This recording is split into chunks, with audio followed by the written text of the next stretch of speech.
Ladies and gents, welcome back. They say don't meet your heroes, and it's because, well, it may be a disappointment, and it was no different for Justin Trudeau at the G20 summit when he got a chance to candidly meet with the president, dictator, supreme leader of China, Xi Jinping, and in this candid moment, and well, I'll just get right to it because it's just ridiculous.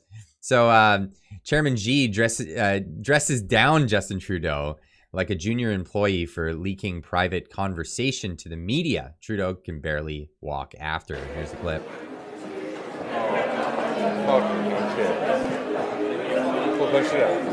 Everything we discuss is then leaked to the paper. That's not appropriate. And that's not how the way the conversation was conducted.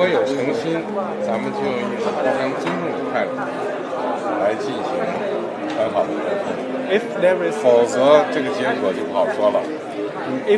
sincerity on your part, free and open and frank dialogue, and that is what we will continue to have. We will continue to look to work constructively together, but there will be things we will disagree on, and we will have to let's create the conditions first.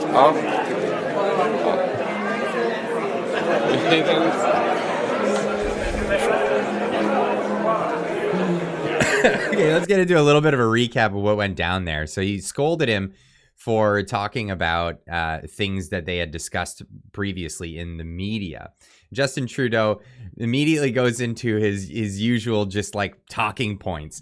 This is a man who does not know how to speak interpersonally with people in a candid way where he's actually just speaking his mind or what he actually believes. No, he's just got these canned responses, and the dictator of China, he'll disappear people, and important people. We all saw what happened to Jack Ma last year for when he started getting a little too lippy. He disappeared for a while, came back as a shell of his former self. And we're talking about Jack Ma, the billionaire who owned or owns Alibaba. That's it. So he just not having it. I don't care about your little platitudes. Says his piece, doesn't even listen to him, walks off. And then Justin Trudeau, obviously, walking off with his tail between his legs after this encounter. Now, a lot of people mocking him on social media. This man, what happened? But this is of course his hero, right? China, he said, he has a huge admiration for the way they run their government. He was asked which country he most admired and referred to China. There's a level of admiration I actually have for China because their basic dictatorship is allowing them to actually turn their economy around on a dime and say we need to go green as fast as we need to start investing in solar. I mean, there is a there's a flexibility that I know Stephen Harper must dream about, of having a dictatorship that he could do everything he wanted, that I find quite interesting. Trudeau's rivals pounced on. Not tasteful. No, people are not happy with that. Of course, Trudeau addressing the media after his. This is from Mike on Twitter. Justin Trudeau speaks to the media just after his scolding from Xi Jinping and minutes before calling his mom. And the ridicule just keeps coming. People saying, why does it look like Trudeau crapped himself right after talking? I'm concerned. What is with that walk that he has going on there?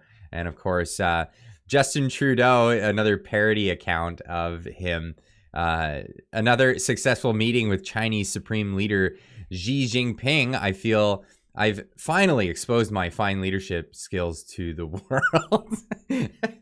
That's where we're at with that. Unbelievable. Even Tucker Carlson, United States news from the United States, mocking our prime minister. This is where we're at. Justin Trudeau loves China. He talks about it all the time. The other day, he met his hero, Xi Jinping, at the G20. It sadly didn't go very well. It's an amazing story. Fox's Trace Gallagher has it for us. Hey, Trace. Hey, Tucker, and for Trudeau, this is humiliation on a grand scale, not just because it happened at the gathering of the world's biggest economies and most powerful leaders, but that it happened in public, on camera, And when Chinese President Xi was finished, we did not need a translator to figure out that the prime minister who likes to play dress up got dressed down. Watch. Everything we discussed is then leaked to the paper. We see That's not the this focus. clip here, and this is the clip that we watched previously. They're going over it again, but yeah, of course, mockery. Just mocking the whole situation with Trudeau in the States. Even after President Xi walked away, his translator was still giving Trudeau the what for. And for context, President Xi was angry that an informal conversation between the two leaders a day earlier was leaked to the media. During that meeting, Trudeau raised concerns about what he calls China's interference in Canadian affairs. But remember, the Chinese leader lives in a world with very little dissent. He's about to serve an unprecedented third term, has total control over his military and Politburo, meaning that he has no checks and balances. So really, the only way for the prime minister to challenge President Xi would be for him to call on his alter ego, Geronimo Trudeau. And this is where we're at, Canada. This is where we're at. The United States, everyone around the world is mocking us because of our supreme leader, Justin Trudeau. And he's got no bite against anyone around the world. Like, when it really matters, and either criticizing China's stance. If he wants to really criticize, there are actual police agencies for China in Canada. That's where we need to criticize China. We need to push those out. Their influence. Yeah, of course, we don't want their influence here in our country, but we definitely don't want them to have police agencies where they're actually conducting official affairs on behalf of the Chinese government in Canada, on Canadian soil, and harassing former Chinese nationals. So people who came from China, immigrated to Canada to live in a free country, are being harassed by the Chinese government here in Canada. And yeah, we need to stop that for sure. But what an embarrassment. What an embarrassment. Anyway, let me know in the comments down below what you think of this situation. Is this something that can last in Canada? Our only chance right now to get rid of this guy is Jagmeet Singh, who is evidently, this is what people are saying, that he's hanging on to his job. He knows he'll lose an election if he's put up for an election. But Jagmeet Singh, if he were to call the NDPs to have a vote of non-confidence, we would go into an election and we'd be able to get rid of this guy. But instead, they've formed a coalition and they're hanging on to this until 2025.